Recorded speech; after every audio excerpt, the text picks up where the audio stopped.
Skilled care, home care, what we're going to talk about today is that is what is going to protect assets. And what people don't understand is that is the biggest eater of your assets. And if we can cover that up for a small price, you have no idea how many people actually want and need that.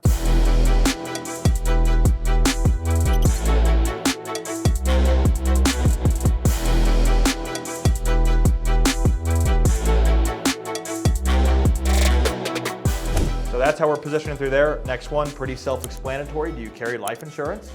Okay. So asking the person just point blank, do you carry life insurance? If so, what kind is it? Permanent, temporary? How much are you paying for it? What are you using it for? Do you really need it now? Do you need more? Do you need less? Just a fact-finding mission right there. Investigator. We're just asking questions, right? When you see those crime scene shows or whatever, or you see those videos of a real-life interrogation, all they do is ask questions, right? They don't do anything besides ask questions. And they're just trying to get that person, you know what they're trying to do? They're trying to get them to slip up and to commit to something. And what we're trying to do here is trying to identify something that's important to them, okay? Trying to identify a hot button, trying to get them to verbally commit that they need this. So on the life insurance question, once we've kind of uncovered something, whether it's they have coverage or they don't know what they have or they know they need more, at that point, would we go ahead and say, hey, we've got Jacob, he's amazing with life insurance?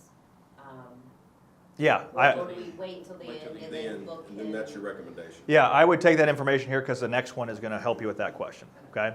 So if Jacob's doing all the life and the annuity within the agency, absolutely. We're going to position him, and it's actually going to help everybody close better because guess what? Nobody wants to talk to the Medicare person about life and annuities. They want to talk to you about Medicare and health insurance. So when you start getting into a life and annuities, when you have another person doing that, it's a beautiful transition, and I'll show you how to do that. But all you're doing is collecting information there and letting them know, hey, great information, we'll come back to that, okay? Next one here, pretty self-explanatory. Do you have dental coverage?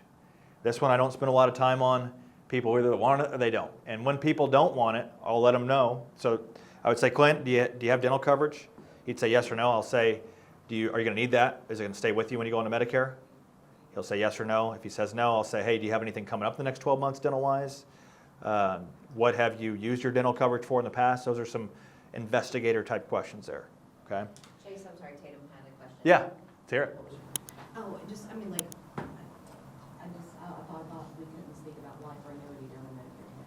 Well, you can't sell it, but you can tee it up for a Yeah. separate appointment. And my philosophy on that, too, I mean, all these different rules are designed for people that are doing things the wrong way. Exactly. If you're just running an appointment and gathering information, like you're not out there bait and switching people in a call center, you're helping people. So collecting information, you're never going to get in trouble there. But that's for you guys to decide how you handle the compliance portion. I've been in other, I did ride-alongs when I worked at Aetna with agents, and they had their CNA wasn't as good as this one, but they had a CNA where they would ask that exact question. And that's all it was, it's just a question. Yeah. Just asking a question, writing down the details. They booked a future appointment to discuss those things. Nothing wrong with that. Because that's what they tell you. You can't do life insurance today. You have to book a 48-hour plus appointment. So nothing wrong with that. And you're referring that off anyway to Jacob, so you guys got a beautiful transition there. I actually had the same question about the health history, because every dental report in place says, oh, they're not supposed to ask you about your health history. Well, they don't have to share their information with us. Yeah, They don't want to. so you're asking beyond. the question, because there are CSNP products now, it's, you can do that, and it's totally okay. Because without asking those questions, we don't know if our client needs a CSNP or not. Yeah, we're just asking the question, we're not gonna position them, oh, well, we better not put them with this company, because they're gonna tank it, you know. You're not doing that, you're not cherry picking, you're just looking for what their current health. Yeah. And we're not getting into specific product on this call anyway if it's a Medicare Advantage situation. So this is really educational format. The video they've watched has no carrier on it whatsoever. When you're doing an educational appointment, those compliance, you can work around that in my opinion. Final expense, have you taken care of your final expenses? So we have this here. If this one's a hot button right here, then we'll come back to that one, or if not, we'll skip it. Here's how you uncover annuities. So on my personal pen, did over $10 million in annuities this year, okay? An extra $800,000 in revenue for our agency at minimum. And it was all started right here, is our agents will ask the client, and they'll say, hey, our name's Grading Health and Wealth, obviously.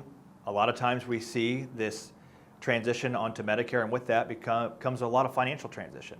And if you have 401ks, IRAs, Chase handles all that type of stuff. Do you have any questions where you would want an appointment or need further information from Chase on how to transition with your retirement picture? And we say that 1,000 different ways. I feel like you've heard me say that 100 different ways. And the whole point being is just starting that conversation. And you can always come back to that question. But again, permission. We're asking for permission to talk about it later. Would it feel weird to add, like a car, home insurance question? No, not at all. I would definitely be doing that. I would definitely be doing that.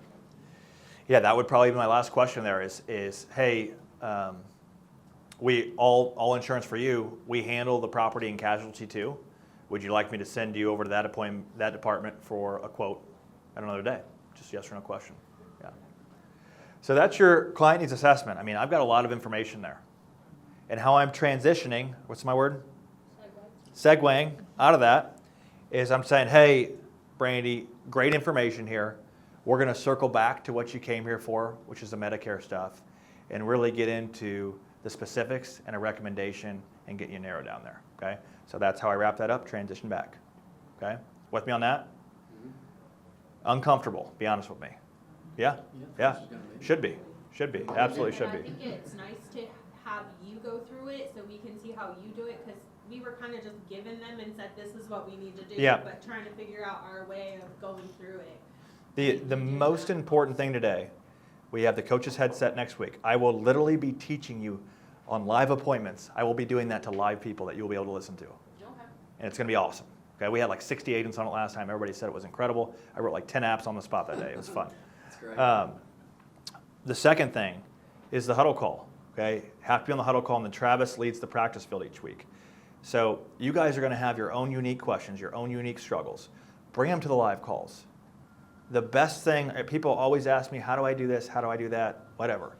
I always tell them, find the who. Okay, who has already done this and done it effectively, and they will show you how.